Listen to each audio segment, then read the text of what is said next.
Hey everyone, sorry, I know it's been a really long time, and while we shot a bunch of episodes for Elevate 808 months ago, we're only getting around to releasing them now because a lot of personal things have been going on and it's been crazy. But this is one of my favorite episodes, and I was really excited to share it with you. This is with Allison Izu, and as you can imagine, since we recorded it back in May, some things have changed. So I got some up to date updates and I thought I'd share them with you from Allison herself. So, first of all, they are reopened in their Ala Moana store, and they're doing it with limited customers at one time. And their store hours are Tuesday through Friday, 10 a.m. to 3 p.m., Saturday, 10 a.m. to 5 p.m., and then Sunday and Monday, they're closed. They're offering curbside pickup, so you can just select the option when you shop online and then call or text them when you get there to the Neiman Marcus Valley parking lot, and they'll bring down your order. And they're still offering free shipping for all online orders and 10% off regular price items.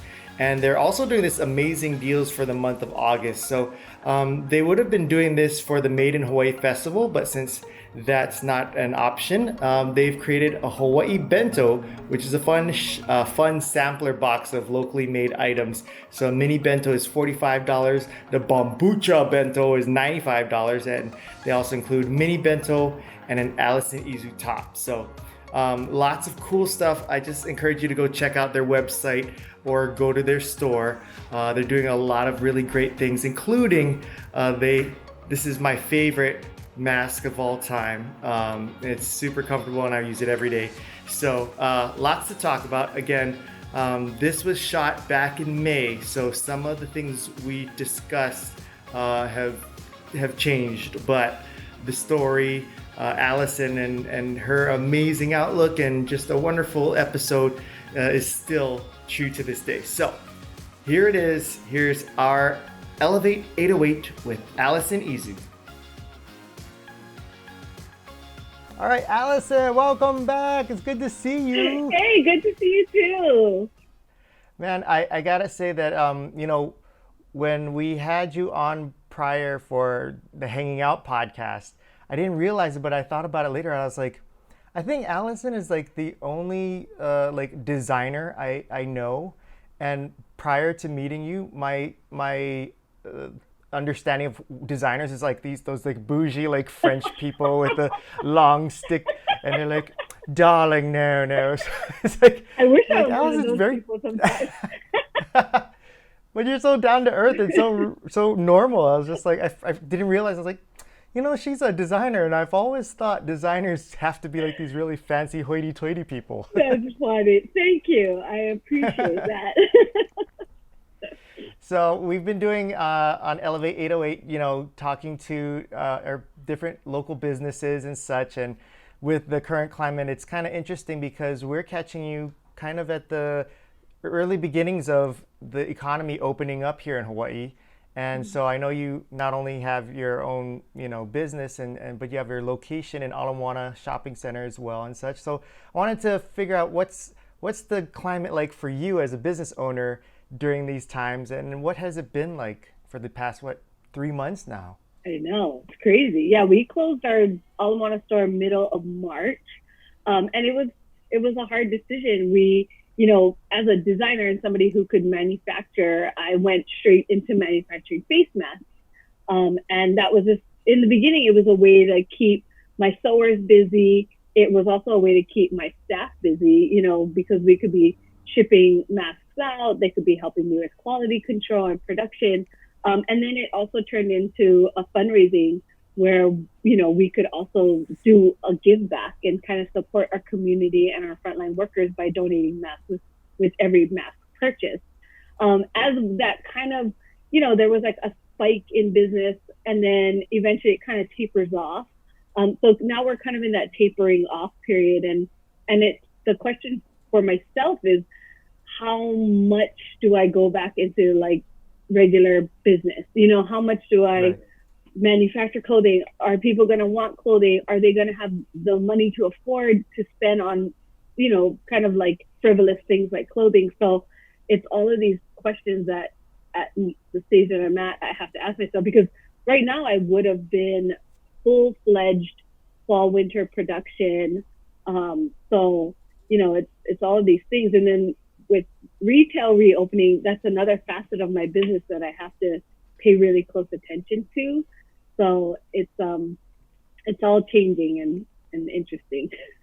So did you open back up your retail shop in last week, I think? Yeah, we opened up and we opened up, we decided to open up in stages. So we opened up Monday through Saturday, like really short hours, 11 to 3. And we weren't opening up for retail. We weren't letting people kind of browse and walk around. We kind of did it where we opened up our pickup in store option. We offered our customers, that ability to come in and do an exchange or a return really quickly.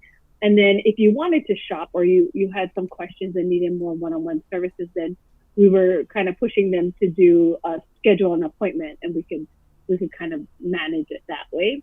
Now that you've slowly been opening up in stages, how has that been for you and your staff? Has it been beneficial to do that, or have there been some difficulties that you didn't anticipate, or what are some kind of the results so far been for you? Yeah, I think because we're in a bigger mall, there's still a lot of fear with coming out to a mall of that size. So for us, it's just making sure that we can ensure that our customers feel safe when they come to our store, or really pushing the communication to other levels so that they don't have to come into the store. So we do things like free shipping, free return shipping. We pay that cost so they can stay at home and feel safe, but still get something and also send something back if it doesn't work out. Especially because I think they just lifted the fitting room mandate, but before, customers, even if they came into the store, couldn't try on clothing. So everything's kind of shifting and changing, and we're just trying to change as quickly as we can. I think you're in a unique position because a lot of people who have a retail store, that's their whole business, is just the retail aspect. But you have kind of two sides to your business where you're a manufacturer and a designer as well.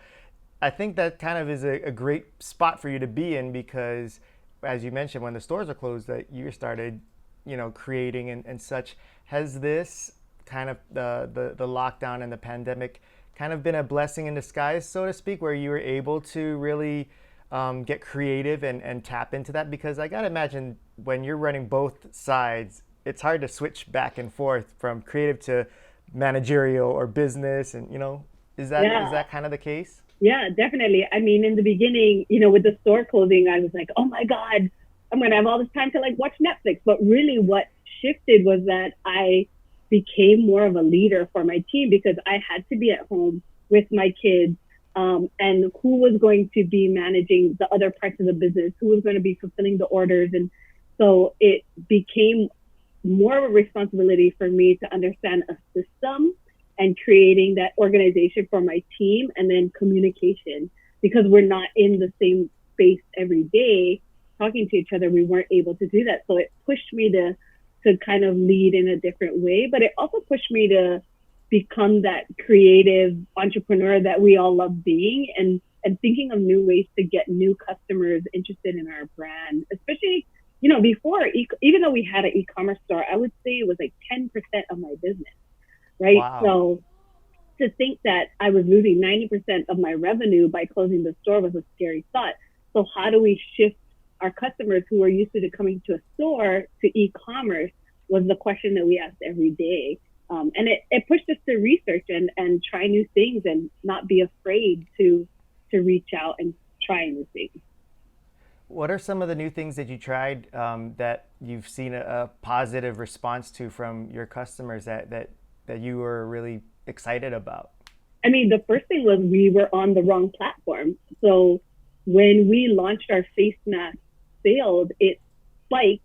People couldn't put orders in. Credit card charges weren't going through, PayPal charges. So we lost so many customers because of that, that we Oh, realized wow. we have to switch back. We used to be on Shopify. We switched to another platform. We recently switched back to Shopify, and my team and I switched it in like 2 days. I was like, this is the deadline we have. We're switching everything over. And we switched like 100 something products, over to Shopify in 2 days because I was like, it has to happen.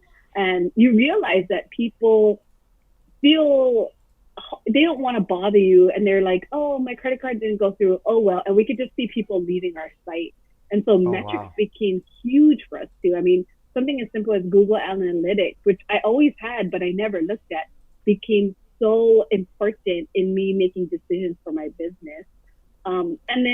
And then personal contact, I realized, even though we're pushing people to e-commerce, let's still put that customer service back into our business and have the team calling people, have the team reaching out to people personally, so that they feel like they can call on us whenever they need us. Even just from a simple, like thank you note. And, for Mother's Day, we did like a gift with purchase. Like people were so grateful for just these small tokens of appreciation that, we realize that we have to kind of implement it on a bigger scale.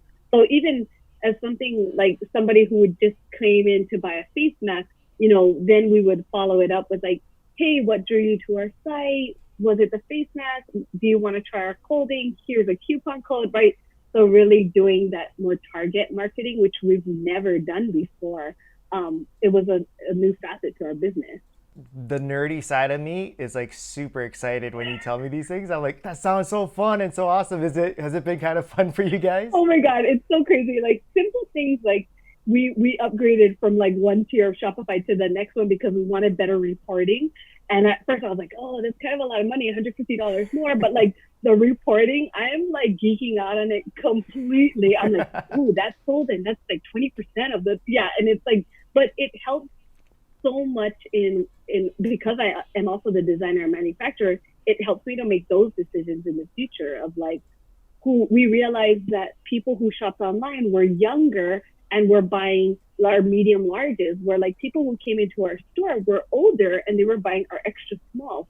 So everything like shifted, and it was interesting that we could see that it was like clear as day in the metrics. So why wouldn't I shift the way I produce clothing?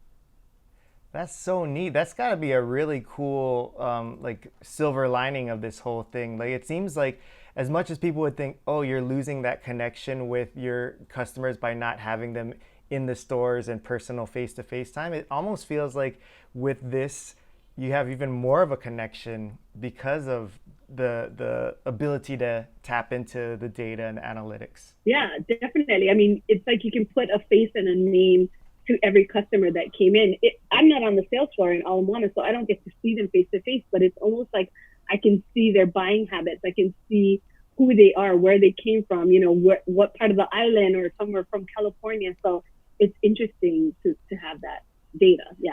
So I wanted to talk to you about your masks because me and Jamie have a pair and we just love them. And with so many different people making different styles of masks and all kinds of different materials and such, when you were coming up with designing this, what was on your mind as to why you chose to design it the way you did and the materials you did? Because I haven't seen anyone else use the same kind of material that you've used. I think it seems to me very unique, which it works great for me and Jamie. But what went into your creative process into making these masks? And did you also think like, man, everybody's making masks, like why would anyone want to get one from us?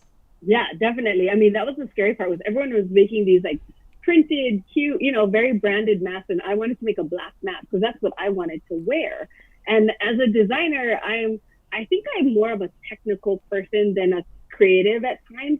So really what I wanted to understand was scientifically what was needed in a fabric to provide the protection that we all needed from a face mask. But on the flip side, what was going to make it comfortable enough that people were going to wear it and wear it for as long as they needed to? I was thinking more, when I created it, I was thinking more of the nurses and the people who had to wear that like for their whole shift of a day. And I saw a lot of it was like people were uncomfortable with the ears and they were like pulling their faces and they were, scratching their skin. So I really wanted to put forth something that had like a really high quality fabric, and then something that was comfortable. So stretch is always going to make something more comfortable than not. And then I went even further and we called on some people to test the breathability and the filtration of our mask, because I also wanted to be sure that I was putting a product out there that did what I said it was going to be doing. And it was interesting because they came back and they were even really like interested because they were like, your fabric protects, but it's the most breathable fabric that they've tested. And so they were really interested in the technology behind the fabric as well. So yeah, it was a good feeling because I felt like we took a little longer to come to market with the mask because I wanted to kind of do all of this testing and kind of development. I'm so glad you said that because when I was wearing your mask, I thought the exact same thing. Like, this is the most comfortable and most breathable mask that I've tried on, and we've used probably like 6 now that we've gone through. And as comfortable as it was, the thing that concerned me was like, well, since it's so comfortable, does that mean it's not effective? Because all the other ones that are supposed to be like really effective, I was like, it's just so hot and my lips are always sweating and I can't breathe a full breath in. And this one is just like, I feel like I can breathe really comfortably. And so I did the whole test of like trying to blow out the candle with it on. I was like, it's blocking the air. I think it works. Yeah, it is. So I'm glad to know that you actually did do testing and proven my theory. In the beginning, a lot of bigger companies were coming to us to make masks for them. And they kept asking me, like, why is your cost of goods so high, you know? And I was like, it's a really expensive fabric. It's like a double knit fabric. So it's almost like getting 3 layers of fabric. But because it was made out of nylon and spandex, it's cooler than most people are using cotton and polyester, which is a little warmer. So, you know, some people didn't understand the science behind it. And that's what made our cost of goods so high. But if you're going to wear it every day, you want it to do the job and be comfortable. So that was really important to me. Yeah. Yeah. When we first started looking into masks and stuff, being half Chinese, my first thought was, X amount of dollars for a mask. Like, let's go to Amazon and find the lower tier thing. But as we started trying and using different masks and such and realizing just how long these things are on throughout the day, comfort became way more of a priority versus let's get a quick mask and just pay, minimal amount for it. So that by the time I got to using your mask, I was like, this is a godsend. I don't care how much we spent on this because I could wear this all day. And I told you earlier, like, usually I can't wait to take off my mask, almost like kind of like women always say, like, oh, taking off your mask is the new taking off your bra. Exactly. I was like, I'm cool with driving in the car with it on and everything. Like, I was like, this is actually comfortable. I actually prefer having it on because it actually smells so good that it's better than what I smell in the real world. So I was like, it's like having a nice little air freshener filter for me in life. It's great. I love it. No, that's awesome. Yeah. You're saying that you also made it a point to give back to the community using these masks and with the frontline workers. What did you do with that? So we realized that our cost of goods was a little higher. And so what we did was the profits of it went to creating more medical masks. So we were actually able to produce 3 masks for every 1 mask that people purchased. And we were able to manufacture locally some medical grade masks. And so we did that with different hospitals. Like Queens Hospital was probably the biggest donor that we donated to. And then we donated to other small local hospitals. But to date, we've been able to donate like 15,000 masks. And we're still getting sales. So we're still able to kind of continue this pay it forward kind of aspect of the face mask. So it's awesome. That is crazy. 15,000. What else has been kind of picking up as far as what your customers are wanting from you now, especially now that you've started to put more attention to on the e-commerce, but then also as you're starting to slowly open up the retail store, what are you starting to see as trends and what people are really gravitating towards right now? I think people are starting to, fashion in itself is kind of like flipping right now. So like luxury items are not the hot ticket, right? So people are starting to understand more sustainable clothing, not sustainable in terms of like environmentally sustainable, but sustainable in terms of like, how long is this piece going to serve me in my lifetime, right? And that was always where my brand was, right? Is like, I thought you meant like, how long can I wear this before I have to wash it? That too. I feel like, that too. But it's like one of those things where, we went through this like fast fashion phase where everyone wanted the new hottest item, and it was only going to last you like 5 months or whatever, and you spent $20 on it. But now people are starting to understand, like, yeah, I want an item that's going to last me years, that will survive those years, as Yeah. throughout the wear, and they're not worried about spending the money to ensure that they have that kind of sustainable wardrobe. So it's nice to see that that's kind of where I've always been. And people are just starting to understand, like, oh, if I buy 5 pieces from your collection, I can make this many outfits and it'll last me for how many years to come, because it's not trendy. It's not going to go out of style. So, yeah. For people who aren't as familiar with your clothing, what would how would you describe it as far as the type of people that um, like your particular style and the fabrics, and what do you focus on as far as when you're saying you want sustainable things? How do you achieve that? Is it the type of material that you're using and the design? How's that? How are you able to achieve that longevity out of it? Yeah.